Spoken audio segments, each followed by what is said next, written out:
Aries, your tarot cards for the first half of the month start off with the Nine of Swords. Well, that's not very nice, but we'll see what comes after that. And then we have the Death card. Whoa! Look at that, two in a row. And then the Ten of Swords. Well, whatever has happened in the past that has kept you up worrying at night and that makes you feel like everything is all over, it is coming to an end. So this cycle is really ending. So whether this deals with something that is worrying you about your career or job or your home, it could be many, many different things. But remember, most of the difficulties are all up here in the mind, because all of these things will go away because the cycle has come to an end. Aries, there is a powerful conjunction of Mercury and Jupiter that will happen in your fourth house and will affect the time period from anywhere from June 8th through 12th. It's exact on the 10th or the 9th, according to where you live. But what this is going to do is going to combine Mercury, which represents the logical mind, with Jupiter, which represents the philosophical mind, and is going to occur in the fourth house. And the fourth house is that area of the chart that represents our deeper feelings, our deeper identity. It's very often our sense of security and heritage. So when Jupiter and Mercury are together, since both the higher and lower mind are there, you're going to want to express what you believe, because Mercury wants to talk and Jupiter wants to tell everybody what they believe.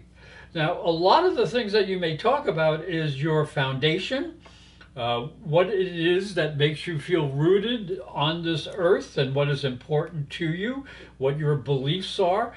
Since this is the house of home and family, this might represent that you're going to be thinking a lot about putting down roots either in a new house or maybe growing the one that you already have. You might want to expand because Jupiter is expansive. And Mercury says, let's make a plan. Let's put this all together.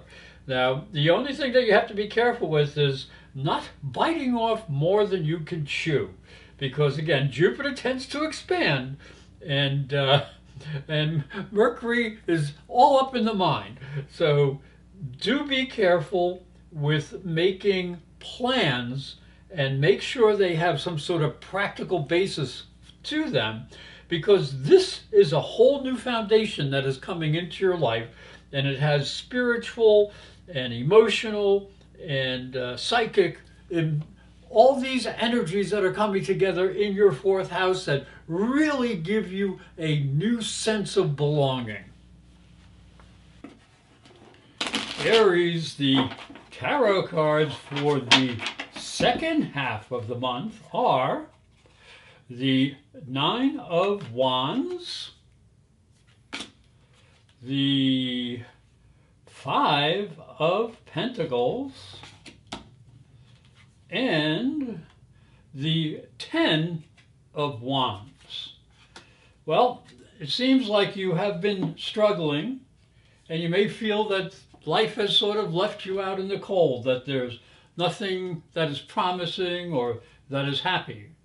But remember this, after the Five of Pentacles, where you feel that you have nothing left, or there's nothing there for you, you need to change your mind, because the Ten of Wands tells you that, again, you are at the end of a cycle. And this will be a cycle that will be in your past. And you will not have to deal with it once it ends. So you can look forward with a positive viewpoint for the future. Aries, the second half of the month, starts with a double whammy of energy. as Saturn will square Jupiter and Mars will square Uranus. Now, Saturn is also conjunct Neptune, and that is an aspect that says you may want to try to bring new ideas down to Earth, and since this is in the first house, you may want to present it to the public. However, there may be a conflict, especially with maybe your sense of personal security, or maybe with some family members or other duties that you might have in your career or your social place where you go party with people and everything. And here you have to be responsible, and Jupiter says, I don't want to be responsible. But you do have to be careful, balance your energies out. The other volatile energy is a square between Mars, which is at the very beginning of your sixth house of work and health, and Uranus, which is at the end of your second house of money.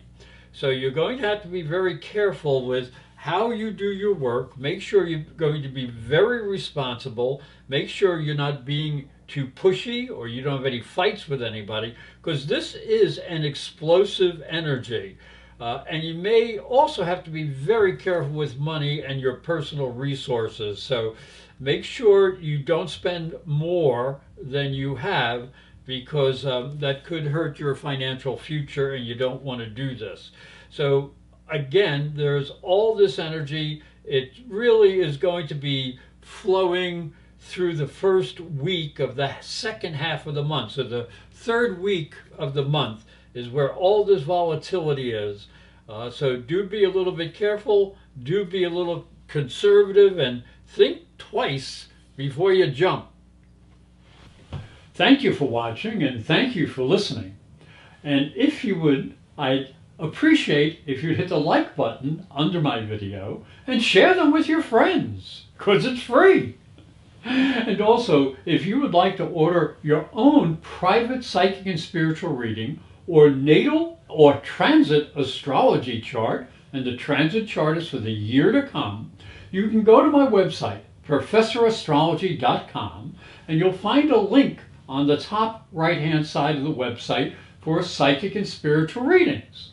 And all you have to do is hit the link, go to that page, and it'll explain how you can order your own private reading or personal astrology chart.